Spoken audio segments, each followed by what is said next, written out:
Coucou à tous. Aujourd'hui, on va parler de nos protagonistes, donc le chaser versus le runner dans leurs autres histoires amoureuses. Pourquoi c'est important? Parce que rien ne ressemble du tout à cette histoire de flamme jumelle dans ce que l'on connaît, dans ce que l'on accepte et dans ce que la société nous sert aujourd'hui. On a beaucoup de cas de figure où les couples c'est déjà compliqué, ça ne dure pas, ça se finit souvent mal, ça met plus ou moins de temps, mais il y a une stabilité qui est très compliquée à maintenir.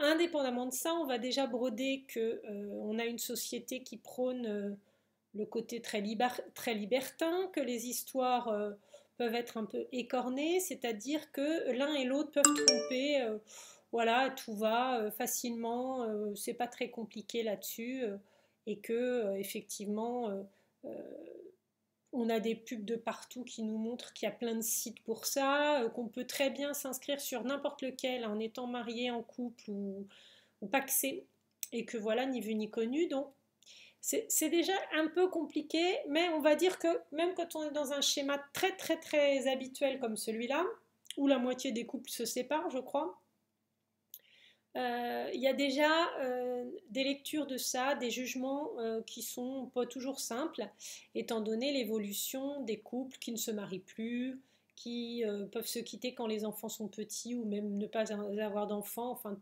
les choses ont quand même pas mal changé. Néanmoins, quand on se retrouve plongé dans un lien d'âme comme celui des flammes jumelles, euh, c'est complètement différent. Comme je l'ai déjà dit, rien ne ressemble à cette relation. Pour les autres, on est fou, sadomaso, enfin surtout pour le chaser qui s'aplatit tellement par terre qu'il a les genoux dans la poussière et qui est en train de supplier l'autre de l'aimer. Hein. Donc pour les autres, c'est incompréhensible. Donc attention à votre communication à l'extérieur, attention à ce que les gens peuvent en penser, attention à vos attitudes quand vous dites que vous n'arrivez pas à oublier quelqu'un ou que vous n'arrivez pas à ne pas retourner vers quelqu'un. Il faut quand même partir du principe que dans la société actuelle et autour de vous, c'est incompréhensible, inadmissible. Et vous aurez beau mettre les formes, donner des détails, dire mais tu vois bien, vous allez passer pour une dingue qui vit avec un bipolaire ou qui a plutôt une relation, parce qu'on va même pas dire vivre tellement c'est compliqué, surtout en début de parcours et milieu, euh, ou un pervers narcissique qui vous traîne dans la poussière et en fait vous en redemandez quand même. Hein, c'est voilà. Donc quel que soit votre caractère, votre niaque, votre courage, c'est très humiliant. Donc il faut quand même savoir que c'est mal perçu. Et par rapport à ça, dans les relations, ben, on fait comme on peut. Donc le chaser qui poursuit Bip Bip le coyote, donc on va dire d'un côté il y a l'escargot qui va à 2 à l'heure et de l'autre on a le chasseur, enfin le poursuivant, qui lui va à 300 km/h à peu près. Hein. Donc pour ce chaser, le poursuivant, qui est souvent la polarité féminine, mais qui est yang, c'est-à-dire majoritairement en début de parcours, il y a plus de, il y a plus d'actifs, il y a plus de décisions. C'est quelqu'un qui prend les devants, qui avance et qui traîne le lien, voire même fait progresser le lien comme une traîne de robe derrière elle ou comme une traîne de cape derrière lui si c'est un homme. Donc ce fameux chaser, il va avoir d'autres relations, parce que moi je me souviens qu'avec mon jumeau, avant de savoir que c'était mon jumeau et qu'il y avait ce lien d'âme, et avant de connaître cette histoire, de reconnaître le lien et de comprendre et de m'adoucir, j'étais convaincue que j'avais eu une histoire magique avec quelqu'un, que c'était mon prince charmant, qu'il avait disparu du jour au lendemain pour vivre sa vie, et qu'en fait, je ne le reverrai jamais, que je l'oublierai et que je referai ma vie. Donc les premières années, même si il a rapidement redonné des nouvelles, il m'a recontacté, il voulait me revoir, je l'ai maintenu un peu à l'écart parce que j'étais quand même bien au fond du trou. Hein. C'était ce qu'on appelle la nuit noire de l'âme. Et après, je me suis dit, qu'à cela ne tienne, je vais rencontrer d'autres personnes. Donc j'ai rencontré d'autres personnes.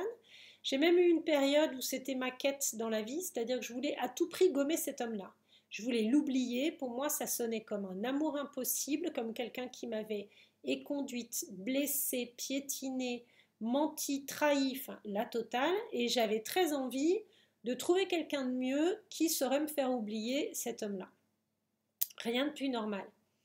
Ça a été catastrophique dans mon cas. Sur une dizaine d'années de parcours, j'ai eu plusieurs histoires qui se sont toutes mal terminées. Ça a duré très peu de temps pour chacune, entre 1 mois et 3 mois, pas plus. Je n'ai rien pu construire, je n'ai même pas pu me remettre en couple.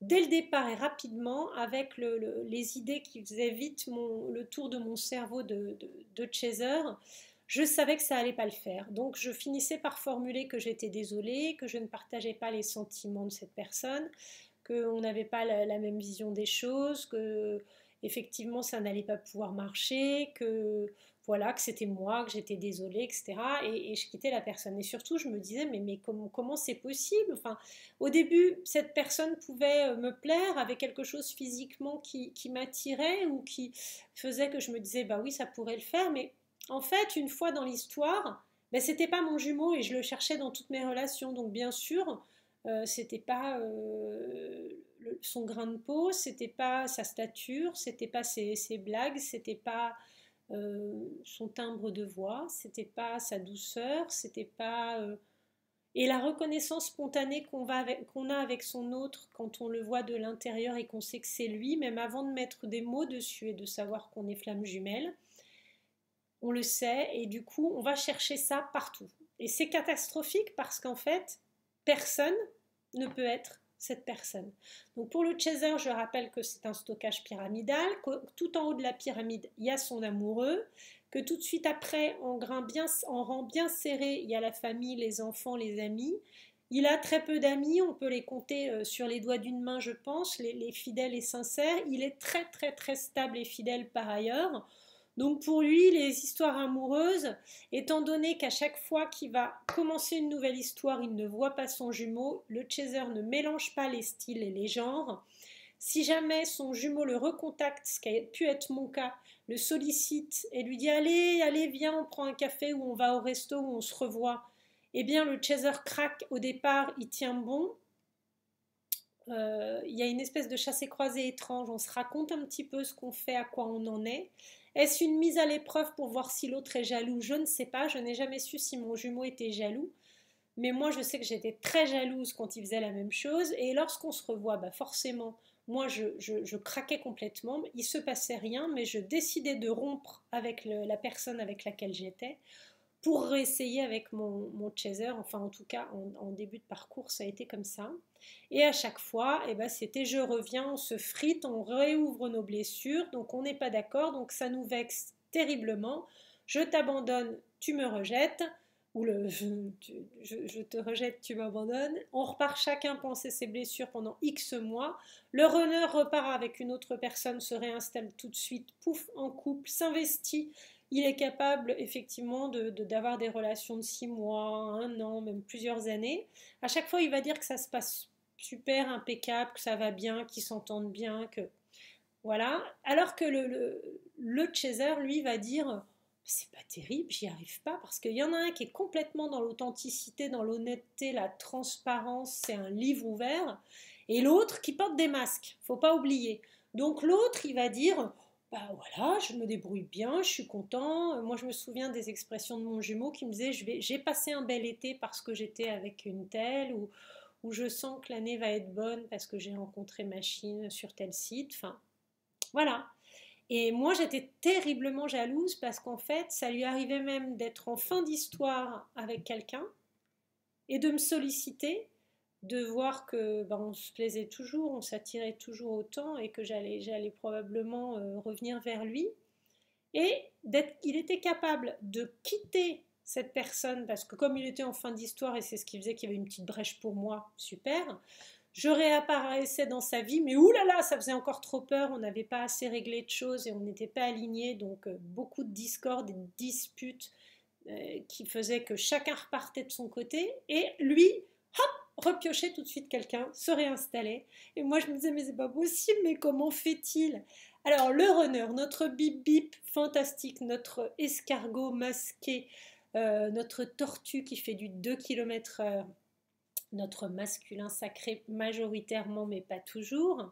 Cette polarité yin, sur laquelle on reviendra lorsque je ferai une capsule sur le runner yin, majoritairement, lui, étant donné qu'il a un classement horizontal en râteau, tout le monde est à la même enseigne, c'est-à-dire que sa voisine de palier à qui il dit bonjour Madame Michu le matin pour être sympa, mais il n'en a rien à faire, et à qui voire même il va proposer d'aller chercher le pain parce qu'il adore qu'on le trouve formidable, eh bien en fait Madame Michu, elle va avoir exactement la même place que vous, Chaser, c'est-à-dire qu'elle va avoir des bribes de séduction, des bribes d'attention, des bribes de tout. Et au même titre que sa mère, son père, son fils, son ex-femme, son ex-compagne, enfin on est des milliards là-dessus, c'est le bazar, c'est une vraie corrida sur ce râteau. Et en fait, finalement, nous, au départ, Chaser, enfin moi je me souviens, hein, j'étais mais jalouse, mais comme un pou. C'est-à-dire qu'en plus, il en jouait en me faisant croire à chaque fois qu'il avait plusieurs histoires, ce que je n'ai jamais vérifié, que c'était un grand séducteur, un tombeur de ces dames, ce dont je ne doute pas vu le charme que moi je lui trouve, mais néanmoins, j'ai jamais su si c'était une vérité ou pas, peu importe, ça l'amusait beaucoup, parce qu'il était convaincu quelque part, mais sans aucune volonté de me nuire, que tout comme moi, il le prenait relativement légèrement et que c'était un jeu et que c'était drôle.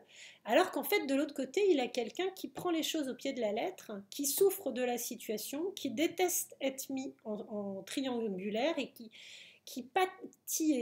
en pâtit énormément d'être dans un jeu comme ça ouvert où tout le monde a un numéro. Au début de l'histoire que j'ai eue avec mon jumeau, j'avais commencé à écrire un petit peu une sorte de carnet un peu autobiographique, tellement ça me sidérait la manière dont ça se passait. Et je me souviens que sur le titre de notre rencontre et des explications qui ont suivi, j'avais l'impression, c'est resté depuis dans les annales, j'avais l'impression d'être Madame 222. Un peu comme s'il avait fait un casting et il avait dit Madame 222, allez hop là, monsieur vous rappelle. Ben, c'était un peu ça, j'avais l'impression qu'il y avait un porte-voix et que de temps en temps on rappelait la 222, ah c'était moi, dites donc. La réalité est très différente, mais c'était ma perception, c'était une foire d'empoigne. Et en plus, il n'y avait pas de préférence. La seule chose que j'ai pu constater finalement, c'est que le temps passait. Les autres compagnes amoureuses, énergie tierce ou autres dépendances, parce que le runner n'a pas que des compagnes, il peut aussi avoir des habitudes de sortir beaucoup, de faire la fête, de picoler, de fumer. Enfin, il est relativement fragile à beaucoup de dépendances autres, puisqu'il a une dépendance sociale, contrairement au chaser qui a une dépendance affective envers son amoureux ou les gens qui lui sont proches. Donc, le runner a d'autres histoires. La triangulaire se passe très mal, même si j'en ris aujourd'hui, étant donné le parcours derrière moi et l'habitude que j'ai de voir mon jumeau en couple. Je peux quasiment connaître le prénom de ses compagnes et me dire ah alors, comment va-t-elle celle-là Elle tient toujours la route. Oh, elle a bientôt fini le bail là. À mon avis, tu vas pas tarder à la gicler. Elle va commencer à te gonfler, puisqu'effectivement, tu n'aimes personne, mais tu aimes tout le monde. Elle va peut-être pas faire long feu. Enfin, de l'extérieur avec beaucoup de recul et sans aucun manque de respect, ça devient presque drôle tellement c'est caricatural. Et ce truc-là ne rentre dans aucune des cases acceptables. C'est-à-dire préférer toutes les histoires du monde plutôt que celles qu'il va devoir affronter s'il veut être à la hauteur et se changer suffisamment pour se trouver, enlever ses masques, son faux self et être en face de sa féminine en lui disant c'est moi que tu cherches, demande tellement de travail que c'est l'histoire d'une vie ou presque, donc on ne sait même pas s'il sera prêt dans cette vie-là. Donc en attendant, il comble les vides puisqu'il a besoin de sa cour. Il en a un besoin effréné, il a besoin qu'on l'admire. C'est un signe qui a tellement peu de confiance en lui, qui se connaît tellement mal et qui ne veut pas trop piocher sur ses sentiments qu'il a enfouis très profondément, qu'il va avoir besoin sans cesse qu'on le félicite, qu'on l'encourage et qu'on lui montre qu'on a tellement de chance de l'avoir dans notre vie, que c'est magnifique, c'est un cadeau. Et en même temps, quand on le dit ou qu'on lui signale, ça a très peu d'importance, puisqu'en fait, il n'aime personne. Donc au niveau de ces triangulaires, c'est vrai que quelque part, ce qu'il faut bien remettre dans l'histoire, sinon ça n'a pas de sens et on retombe dans une histoire un peu sordide de personnes volages qui ne peut plus s'empêcher d'aller butiner un peu partout et que la morale pourrait mal jugée, voire même on pourrait considérer que cette attitude est tout à fait amorale, indépendamment d'être immorale, qu'elle est même extrême, qu'elle est presque reflétant une forme d'addiction à la séduction ou aux conquêtes. Ce qu'il faut savoir, c'est que pendant que le runner ou le chaser a d'autres histoires, il peut régler des choses karmiques, c'est-à-dire il peut avoir des dettes de vie antérieure, personnes avec lesquelles il n'a pas réglé encore une dette, soit il a rendu malheureux quelqu'un ou le contraire, et donc soit il doit en baver, soit il doit effectivement régler quelque chose non réglé. Souvent, il doit effectivement, pour comprendre que ça ne va pas marcher, se heurter à quelqu'un qui va lui renvoyer soit sa polarité, mais en encore plus fort, quelqu'un qui ne prend pas de décision, qui est un poids mort, qui n'a pas de sentiments et qui va s'attacher aux choses matérielles ou qui va s'attacher à la superficialité, au protocole, mais qui va être incapable de lui parler d'amour. Ou au contraire, quelqu'un de plus contrôlante que son jumeau et que sa jumelle. Et là, il va se dire, oulala, je rembarque les Gaules, là, la partie de pêche est terminée, j'ai compris, au bout de X expériences, la première était comme ci, la deuxième comme ça, et à chaque fois, même si ça marche pas, comme il a le panache de maintenir que c'est ok, et que c'est impec, et qu'il gère bien, et que tout va bien, et qu'il est heureux, bah, une fois que parfois il arrive à la conclusion que c'est pas terrible, il est capable de se dire, bon, là, ça n'a pas marché, là, ok, ça n'a pas marché, mais en fait, comment ça se passe? Et puis petit à petit, au moment de son réveil, il va se rendre compte qu'il se ment sur lui-même, qu'il se ment sur ses types de relations, qu'il n'arrive pas à aimer vraiment parce qu'il a peur, que ses peurs sont liées à son enfance, de par les, les héritages de visions erronées, de pensées limitantes qu'il a depuis toujours, et qu'en fait, il faut réellement un gros travail sur lui pour qu'il se découvre et qu'il soit capable d'entrer en relation avec son chaser ou même dans n'importe quelle relation en aimant et en mettant son cœur palpitant sur un présentoir en disant tiens c'est pour toi.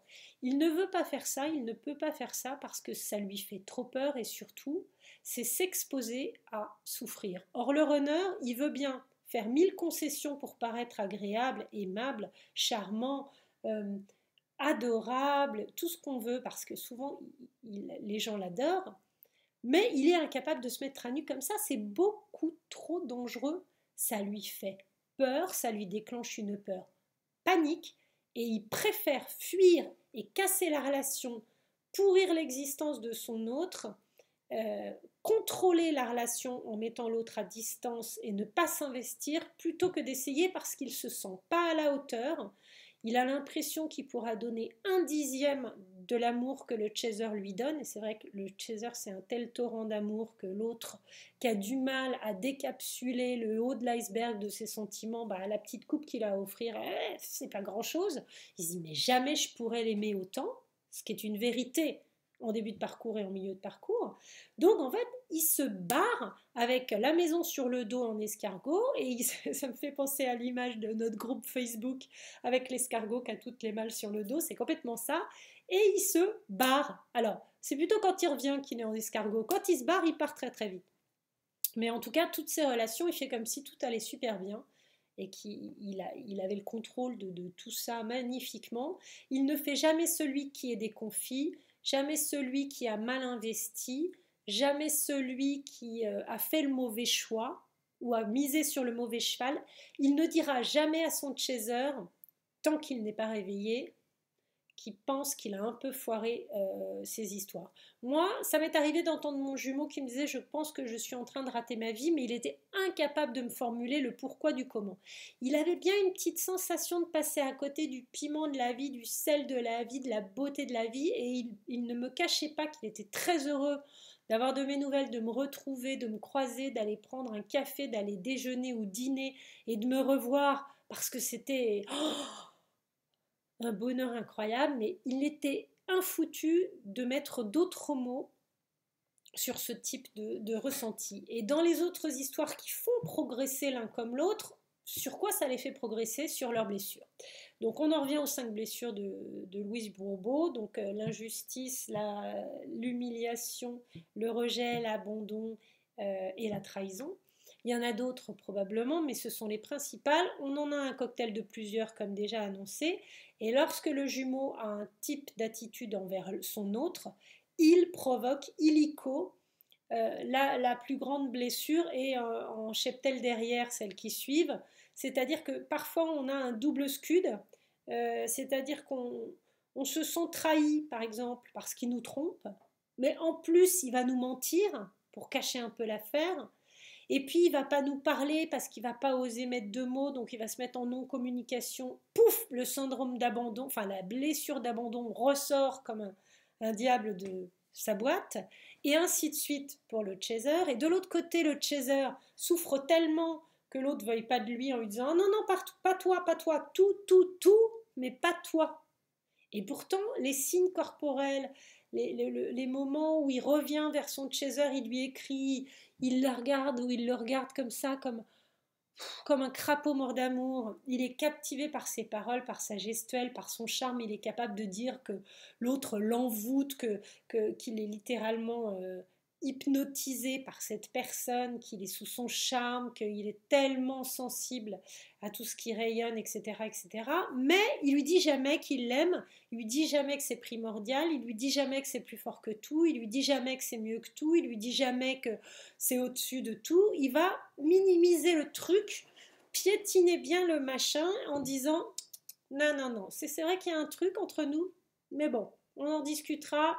En tout cas, moi, je suis avec Pauline, Madeleine, Evelyne, Sylvie, Léontine, et il y a Marceline qui m'attend à côté du café. Là, j'ai rendez-vous pour un petit cocktail. Donc voilà, en gros, la caricature des deux polarités se passe comme ça. Mais ça les fait travailler donc leurs blessures. Et à chaque fois qu'on a une histoire qui ne marche pas, et qu'on en prend cher parce qu'on revient un peu dans nos pénates meurtries. Alors, le runner, un petit peu moins, mais il s'aperçoit quand même qu'il les accumule et puis surtout qu'à chaque fois, il ne sait pas quoi en penser. Il était ni. Moi, je me souviens, mon jumeau me disait je suis ni heureux ni malheureux. Et quand je lui demandais s'il aimait sa compagne, il était incapable de répondre à la question. Mais quand je lui dis mais moi, qu'est-ce que je représente pour toi? Il est là, il est en pleine panique. Il ne sait pas mettre de mots sur ce qu'il ressent pour moi. Ça ne veut pas dire qu'il ne ressent rien, il est incapable de formuler parce que c'est quelque chose d'étrange, qui en plus l'obsède, etc.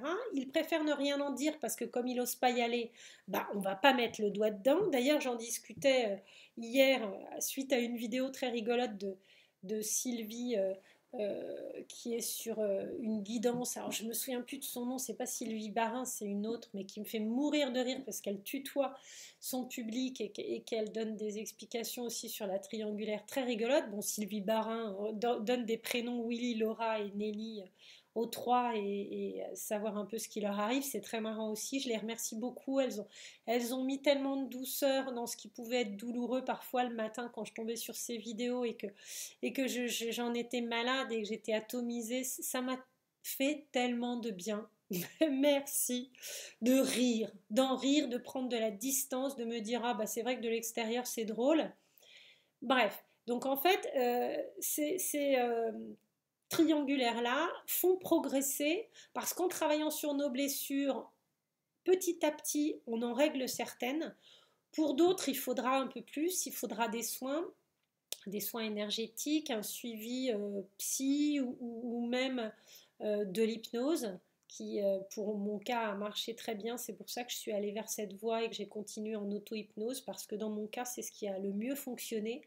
Juste la méditation ou l'intégration de ce qui ne marchait pas et de ce qu'il fallait que je change ne suffisait pas. Je pense que mon ego était très fort à vouloir s'en sortir, à vouloir faire autrement, à vouloir faire sans mon jumeau, à vouloir passer outre, contrôler, gagner. Enfin, j'avais ce côté bagarreur très fort et mon mental clairement me disait no way pour accepter l'humiliation d'être en triangulaire.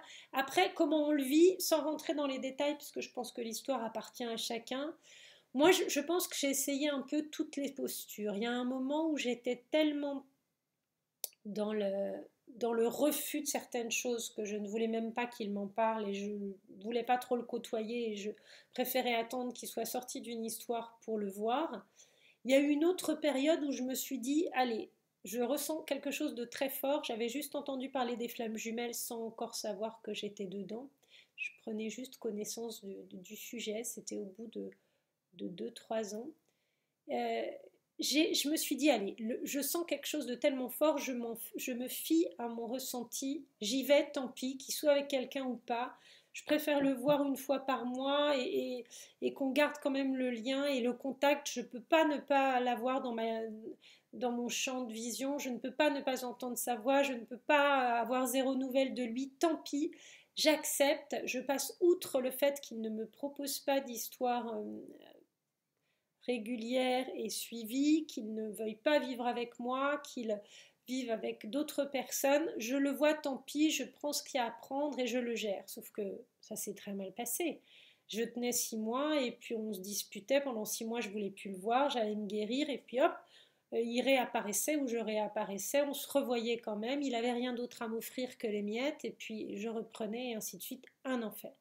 Jusqu'au moment où j'ai décidé que c'était terminé, je lui ai fait comprendre que comme j'avais réussi à considérer que j'étais une personne super et que mon estime de moi prenait du galon puisque je travaillais là-dessus par tous les moyens que je pouvais trouver, que j'avais décidé de me respecter et de par la même occasion modifier notre relation et que je ne souhaitais plus avoir de relations avec lui, qu'on pouvait éventuellement garder un petit peu le contact ou voilà, mais je ne souhaitais plus être dans aucune triangulaire du monde. Il a fait oui, oui, j'entends bien, si tu veux, on peut se voir plus. J'ai dit non, non, t'as pas bien compris en fait. C'est pas un petit peu plus de place, c'est si tu es avec quelqu'un, fais ce que tu as à faire avec cette personne. Je vis ma vie, je pars de l'autre côté, notre vie part en Y et on voit ce qui se passe. Et j'étais tellement dépitée, triste et très très mal à ce moment-là. Je me refaisais un peu de dépression, de nuit noire de l'âme, etc. Je repartais en pleurant de chacun de nos rendez-vous alors que j'arrivais toute contente, transportée de bonheur. C'était tellement douloureux pour moi d'être dans ce tiraillement, de voir quelqu'un en face qui s'en fiche, qui peut ne pas m'écrire pendant 1 mois, 2 mois, ne pas donner de nouvelles, puis parfois ne même pas répondre à mon mot quand moi j'écrivais parce qu'il avait d'autres choses à gérer, une famille, une autre vie, en l'occurrence des enfants, etc. Donc voilà, et puis bah, du coup moi je vivais ma vie, il vivait la sienne. Que pendant plusieurs années je ne l'ai plus vu parce que je suis allée, là encore, me planquer au fin fond d'une grotte, me mettre un peu à l'écart. J'ai fait mon ermite et je me suis soignée pour être capable d'en finir définitivement avec mes blessures d'abandon, de trahison et d'injustice me concernant. Que j'avais effectivement ça depuis ma toute petite enfance, voire même de vie antérieure, que j'ai pris rendez-vous pour gérer ça avec des médiums, des coachs en flammes jumelles. Je me suis penchée sur le sujet plus que beaucoup après ma dernière tentative catastrophique avec quelqu'un de plutôt sympathique mais qui a écourté et a mis un terme comme si j'étais rien ni personne et ça a réouvert ma blessure. Donc je me suis effectivement servi de cette dernière histoire en me disant voilà, là on arrête. Je m'étais désinscrite de plusieurs sites de rencontres bien avant parce que je n'y arrivais plus non plus. Le File-moi ton 06, on peut se voir ce samedi, viens si tu veux en commande chinois, c'était plus possible. Moi, j'avais l'impression d'être une martienne venue du cosmos, téléportée sur la planète Terre pour une durée illimitée, au bagne, en punition perpétuelle, qui a dû faire un vœu de fidélité, honnêteté, transparence, grandeur d'âme ou j'en sais rien, mais qui était sur Terre bah, pour en baver, très clairement. Donc j'avais coupé court avec tout ça en disant déjà là je me sens mieux, les dernières histoires étaient à mourir de rire, je pense que si un jour je fais une chronique là-dessus, je vais faire rigoler dans les chaumières, mais peu importe, je le vois maintenant avec beaucoup de recul et ça passe mieux. À l'époque c'était un vrai crève-cœur. De son côté, mon jumeau entamait sa xème année avec la même compagne, puisque je sais qu'il a un bail limité. Au bout d'un moment, il pète un câble, puisque quand on vit avec quelqu'un par composition et pas par amour, c'est quand même très compliqué. Il faut bien se voiler la face pour être sûr de pouvoir tenir. Surtout quand on a régulièrement des appels en 3D ou en 5D de quelqu'un d'autre et une petite main de l'univers qui vous pousse vers quelqu'un d'autre et qu'on lui dit non, non, non, pas celle-là, non, non, non, pas celle-là. Au bout d'un moment, lutter devient compliqué. Donc, effectivement, moi, j'ai fait mon petit parcours et avant qu'on ne se retrouve une ultime fois, j'ai envie de dire, j'ai réglé définitivement ces blessures-là. Et donc, toutes les histoires qui arrivent sont utiles dans la progression des jumeaux. Il ne faut pas les prendre comme des trahisons supplémentaires. Ce sont des épreuves. Le parcours est très difficile. Personne ne cache ça. Il est humiliant. Il n'a pas de sens. Pour l'extérieur, c'est même une absurdité. Franchement, les gens ne vous comprennent pas, ne vous soutiendront pas. Donc, faites abstraction. Ne dites que le minimum. Ne vous épanchez pas trop. Allez plutôt parler à des gens qui vous ressemblent, qui vont vous accueillir, vous soutenir avec toute leur compréhension, vous donner des lumières. Sinon, c'est trop dur. Et une fois que vous aurez chacun bien progressé, là, vous serez capable de pouvoir vous côtoyer sans vous heurter, d'avoir soit chacun reconstruit vos vies et juste de garder un lien, soit de continuer à être très attirés l'un par l'autre et vouloir vivre ce lien-là. Ça dépend de chacun, libre à chacun. Moi, je vois que aucun homme du monde ne pourra jamais remplacer clairement mon jumeau. Donc, pour l'instant, je ne fais pas de compromis, mais j'en suis à une dizaine d'années de parcours. Je ne dis pas que dans 10 ans encore, et avec quelques ratages supplémentaires qui finiront peut-être de m'achever, je ne renoncerai pas complètement à la tentative, quitte à me mettre avec quelqu'un avec qui ça se passe pas trop mal, parce que pour l'instant, je ne suis pas encore dans ces concessions-là, mais chaque étape du parcours nous en apprend, donc à voir sur la suite. Bien sûr, si vous avez des retours, surtout des retours de runners qui sont moins de mon fait et qui me permettraient d'ouvrir le parapluie des explications sur d'autres détails ou d'autres points importants qui vous semblent utiles à signaler, n'hésitez pas. Merci beaucoup d'avoir écouté cette vidéo. Je vous souhaite une excellente suite de confinement parce que pas facile en ce moment. Et puis, merci de m'avoir écouté, merci de vous abonner, merci de liker pour ceux qui le souhaitent et de commenter. Je vous dis à très bientôt pour une autre vidéo. Bye bye!